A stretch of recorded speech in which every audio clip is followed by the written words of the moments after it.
everyone's concerned about grades.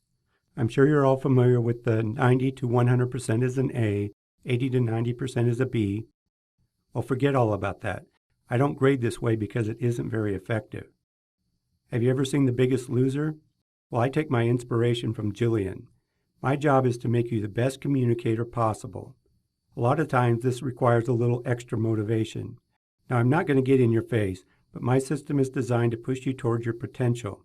Like Jillian, I want to take you from the person that you think you are, force you to recognize your potential, and then send you out at the end of the season the best you can be. On the first day of class, I asked how many of you suck at public speaking, and most people raised their hands. I've taught over 1,000 students just like you, so I know that you have the potential to be a great speaker. All it takes is confidence, a system to structure your message, practice, and a little polish. So I'm going to be your coach, and I'm going to push you to be better than you think is possible. It may not make me popular in the moment, but I think you will find that you appreciate it at the end of the semester. The first thing we need to do is agree on terminology. I don't grade assignments, I score them. The only grade I calculate is the one at the end of the semester. Until then, you should focus on accumulating as many points as possible. I am a tough scorer, but an easy grader. What this means is that I critically assess your assignments and assign a score using the full range. Rather than being limited to the top 30% of the grading scale, where anything less than 70% is failing, I use the full range, from 1 to 20, from 1 to 100, whatever the assignment calls for. This allows for much greater precision and feedback. This also means that your scores will be a lot lower than you're used to. Don't panic. The curve at the end of the semester will account for this. In fact, when it comes time to hand out final grades, I tend to be a big softie. Historically, about half the people in my classes get A's. That's okay with me because it proves the system works. So here is how my grading system works. Imagine there is a tall mountain. My job is to get you to the top of that mountain.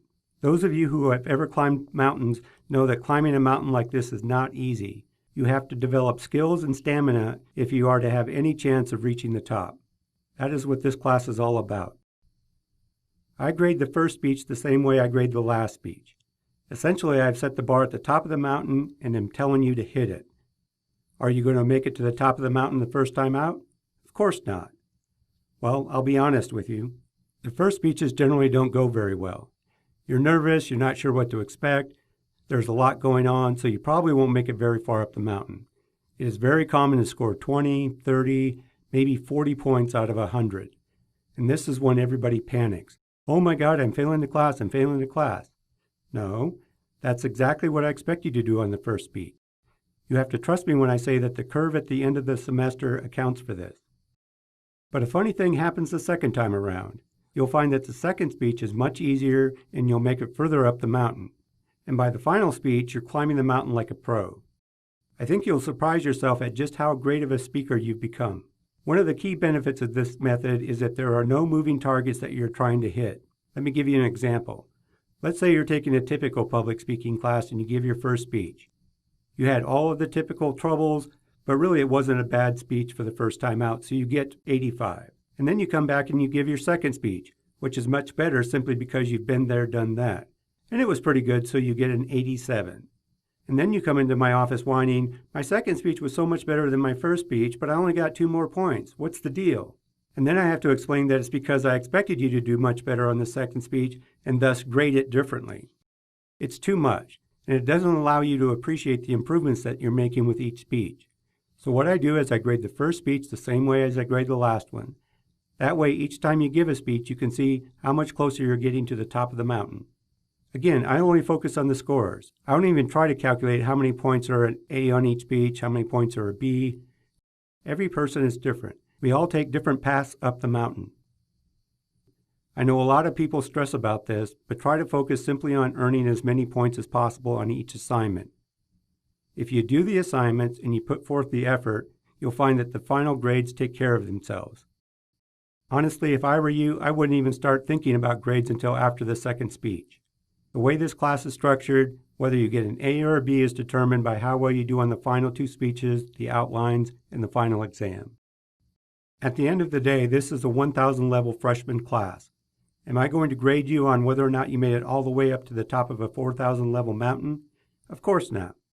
When it comes time to assign grades, the bar isn't that high.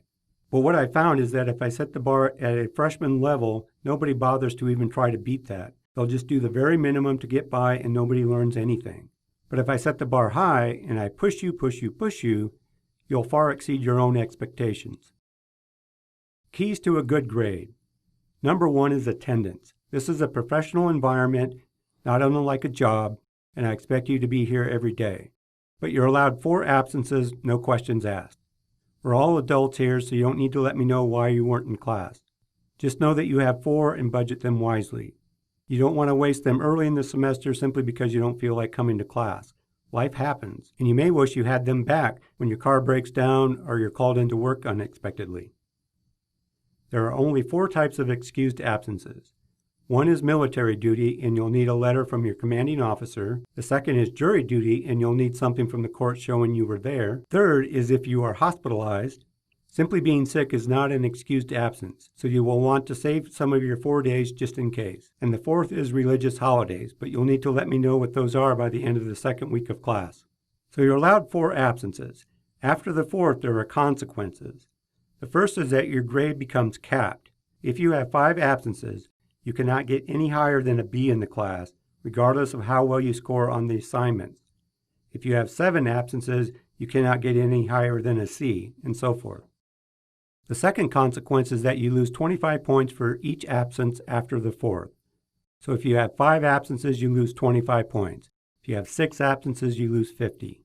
This is where people's grades really start to drop. Most people who get C's in my class, or lower, is because of a lack of attendance. 2 tardies equal 1 absence. If you are late or you have to leave early, that counts as a tardy. To reward people for coming to class every day, there are 50 bonus points for perfect attendance. This is the maximum number of extra credit points allowed. The second key to getting a good grade is to come to office hours. Come by and talk to me about your topic. Putting together a speech is not easy. Why not allow me to help you with this? Finally, read the material. I cannot believe how many people don't read the textbook or the handouts. Trust me when I say this will be very obvious if you don't. One of the things that I'll harp on over and over is that written language and spoken language are very different. I know there are professors who repeat exactly what's in the textbook. I was there. I remember thinking, this is great. I don't have to read the textbook.